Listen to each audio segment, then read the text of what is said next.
Buenos días hermanos, feliz sábado, un placer de poder estar aquí compartiendo con ustedes en esta mañana la palabra de Dios. Vamos, si a ustedes les parece bien, a abrir la Biblia, pero antes de hacerlo vamos a orar para que Dios nos acompañe en este momento. ¿Sí? Vamos a inclinar entonces el rostro para orar. Querido Padre que estás en los cielos, te agradecemos Señor por estos momentos que tenemos aquí para poder dedicar a compartir de tu palabra. Te rogamos que nos acompañes, nos ayudes y por medio de tu Santo Espíritu nos des el auxilio para comprender de tu palabra y también aplicarla en nuestras vidas. Con el perdón de nuestros pecados lo pedimos merecerlo, en el nombre de Jesús. Amén. En esta mañana vamos a compartir parte de la vida de un gran hombre de la Biblia, del Antiguo Testamento, y es por eso que los invito a que abran sus Biblias en el libro de Primera de Reyes, capítulo 19. Vamos a ir allí en nuestras Biblias, Primera de Reyes, capítulo 19, y vamos a leer desde el versículo 1 hasta el 3. Dice la palabra de Dios allí: Acab dio a Jezabel la noticia de todo lo que Elías había hecho y de cómo había matado a espada a todos los profetas.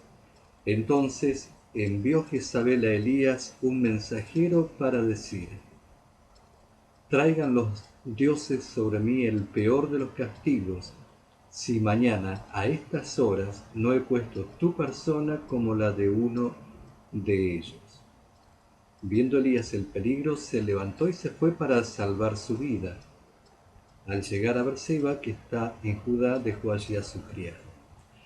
Muy bien, esta es parte de lo que dice la palabra de Dios aquí, ahora sobre un hecho donde Jezabel, que era la reina, reaccionó de esta manera amenazando de muerte al profeta Elías. Pero, ¿por qué ella reaccionó de esta manera? ¿Qué es lo que la llevó a hacer esto? Para ello vamos a ir al capítulo 18, donde ahí encontramos el relato de lo que hizo Elías en el monte Carmelo. Vamos al capítulo 18 del versículo 20 hasta el 40. No vamos a leerlo porque sería mucho tiempo para hacerlo, sino que vamos a resumir la historia de lo que sucedió allí. Tenemos que Elías se acercó al rey Acab y le hizo un pedido. Le solicitó que convocara a todos los hijos de Israel en el monte Carmelo y que también además fuesen los 450 profetas de Baal y los 400 profetas de Acera. Entonces el rey Acab hizo lo que Elías le pidió y convocó a todo el pueblo allí en el monte Carmelo que se reuniera en ese lugar. Entonces, una vez que Elías estuvo con todos ellos, les lanzó un desafío.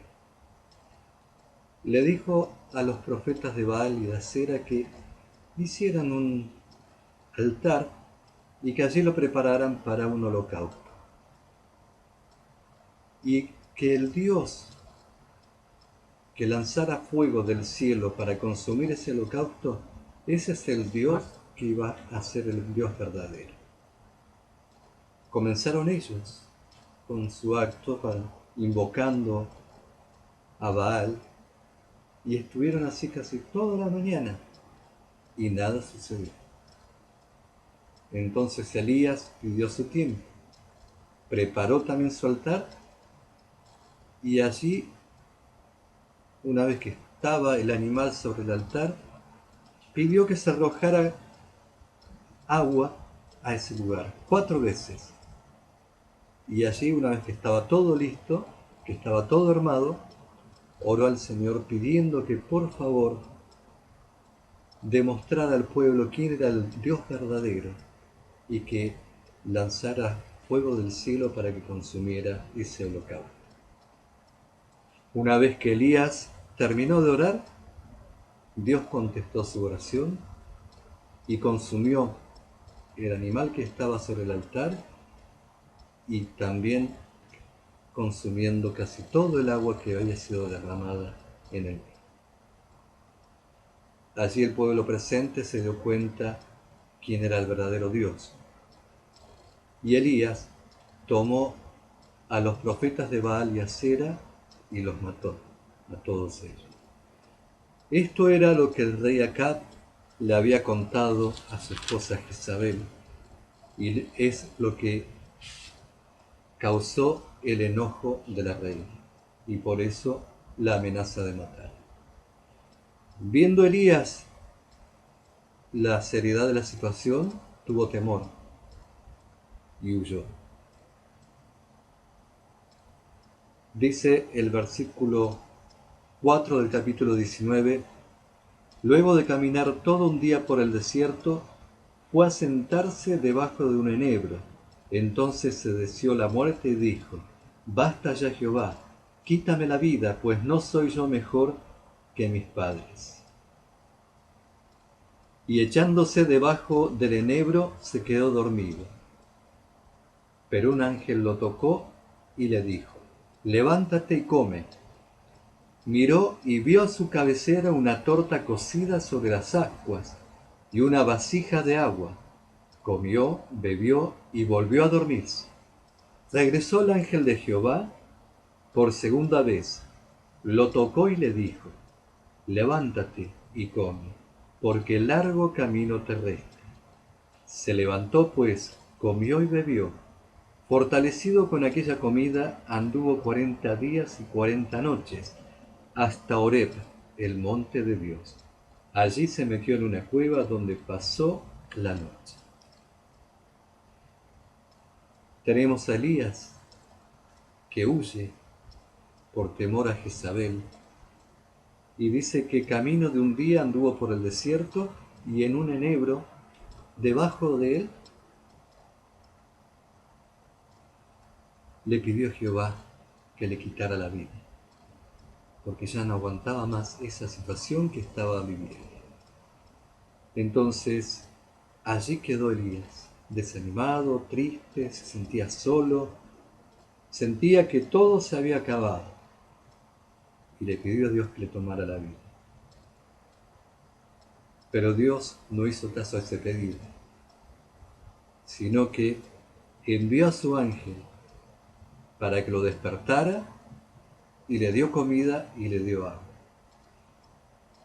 Elías accedió a lo que el ángel le estaba diciendo, pero una vez que hubo tomado el agua y comido, se volvió a dormir. Volvió el ángel por segunda vez y otra vez lo despertó. Y le dijo que se despertara, que se levantara, que comiera, porque tenía que hacerlo ya que tenía un largo camino por delante.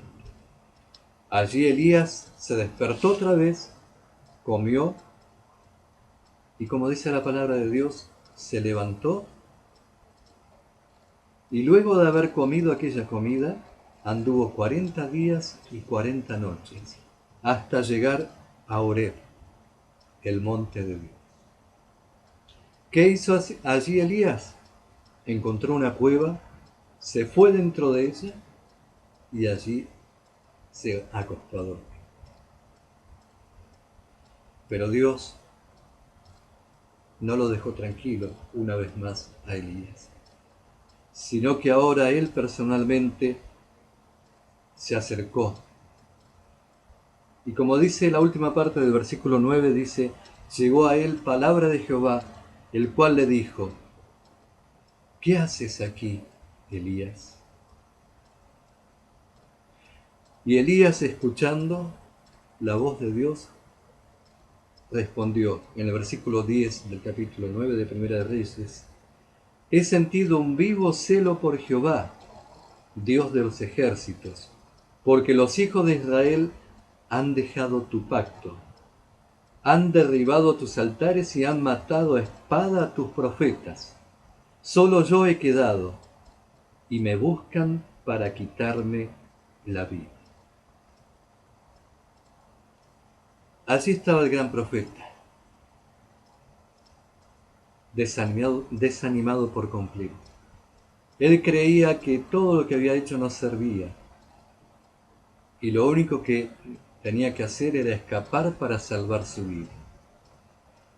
Él puso la excusa de que todos los profetas habían sido muertos por espada y que solamente él había quedado con vida. Pero Dios no entra en diálogo con él. No entra y le dice, bueno, pero mirá, Elías, está bien, tenés razón, pero esto no es así, no. Como dice el versículo 11, Jehová le dijo, sal fuera y ponte en el monte delante de Jehová. Dios no entró en lo que Elías estaba diciendo, sino que le hace una invitación y le dice que se fuera y se ponga fuera de la cueva. En ese momento pasaba Jehová, y un viento grande y poderoso rompía los montes y quebraba las peñas delante de Jehová. Pero Jehová no estaba en el viento. Tras el viento hubo un terremoto, pero Jehová no estaba en el terremoto. Tras el terremoto hubo un fuego, pero Jehová tampoco estaba en el fuego. Y tras el fuego se escuchó un silbo apacible y delicado. Cuando Elías lo oyó, se cubrió el rostro con el manto, salió y se puso a la puerta de la cueva. Entonces le llegó una voz que le decía, ¿qué haces aquí, Elías? Esto muestra que Dios nunca se olvida de sus hijos. Elías estaba pasando una situación complicada, una situación sumamente difícil, que a cualquiera quizás lo hubiera desanimado. Pero Dios tenía cuidado de su hijo. Por eso lo buscó. Por eso insistió 2 veces con el ángel, para que lo despertara y que comiera. Y por eso él mismo se acercó a donde estaba Elías y le pregunta, ¿qué haces aquí? Y allí lo invita a que salga de ese lugar. Y es donde sucede que viene un fuerte viento, pero le muestra el profeta que él no estaba allí. Luego del viento viene ese terremoto, pero tampoco Dios estaba allí. Luego del terremoto vino el fuego, y una vez más Dios no estaba allí. Y cuando vino ese viento apacible y delicado, allí Elías se dio cuenta que estaba Dios. Y allí él se cubrió su rostro con el manto y se postró para adorar a Dios. Hay una cita de la señora de White que se encuentra en el libro Profetas y Reyes, en la página 80, que comenta lo siguiente acerca de esto. El corazón del hombre no es alcanzado por la elocuencia ni la lógica, sino por las dulces influencias del Espíritu Santo, que obra quedamente y sin embargo en forma segura para transformar y desarrollar el carácter.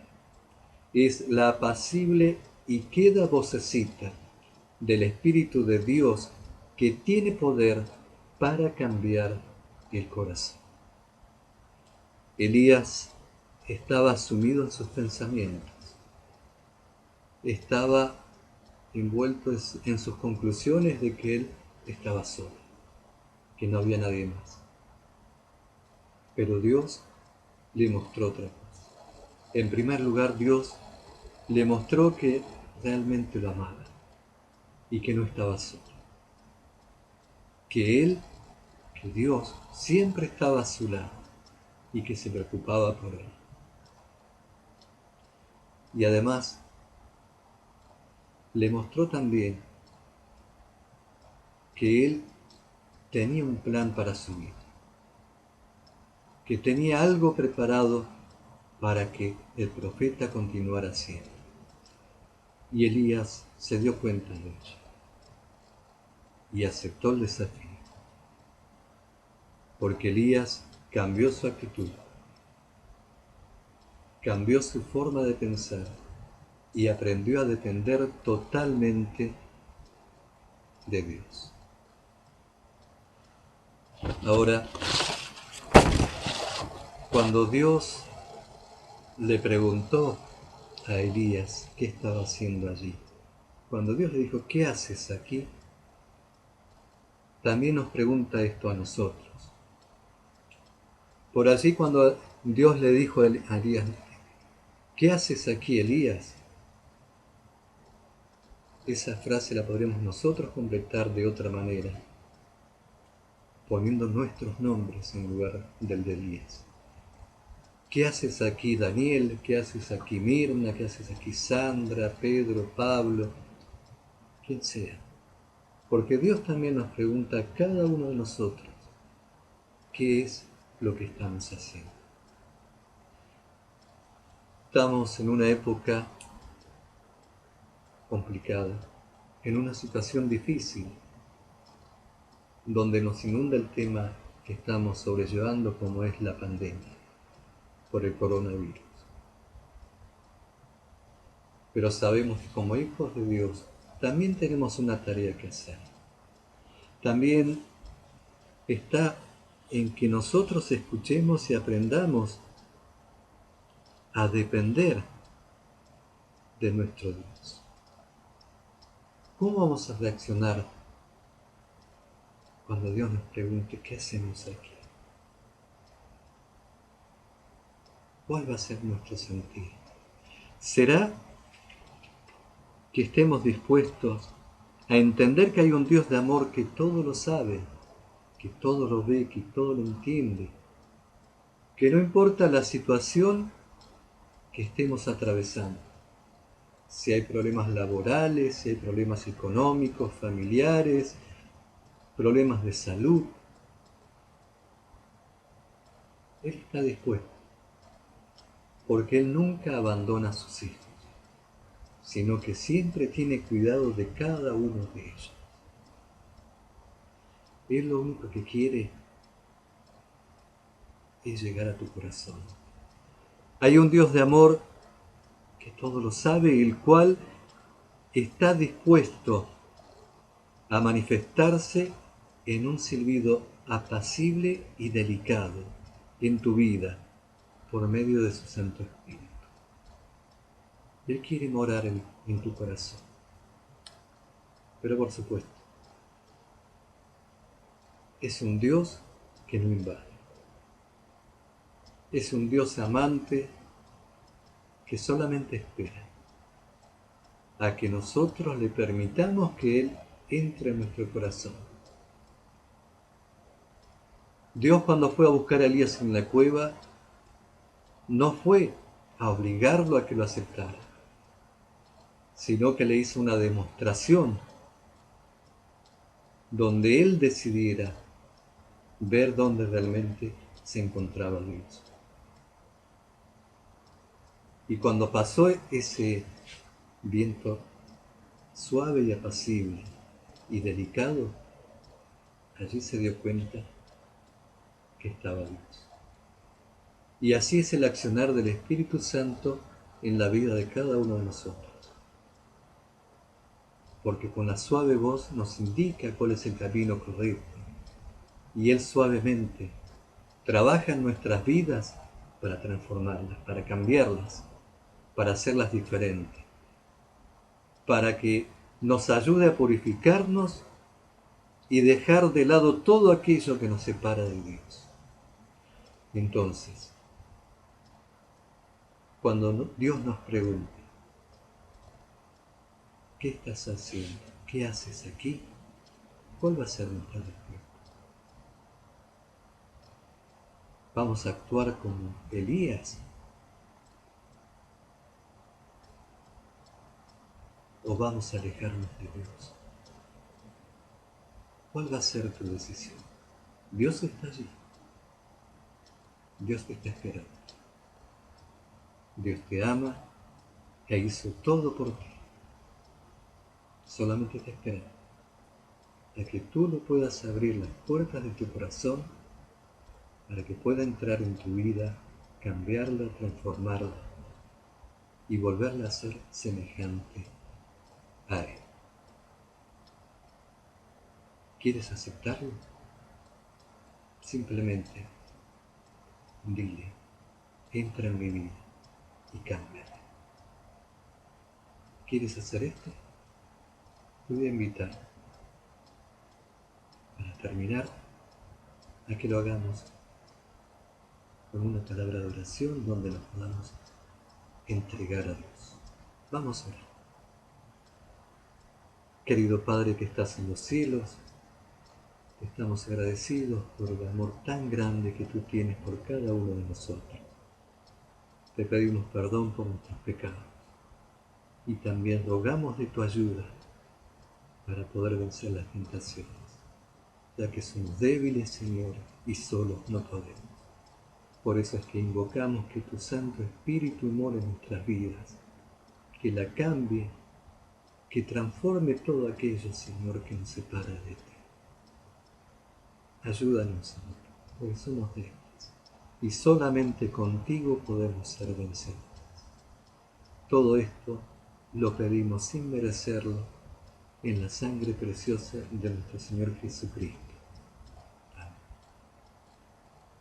Que Dios te bendiga y que pases un hermoso sábado. Amén.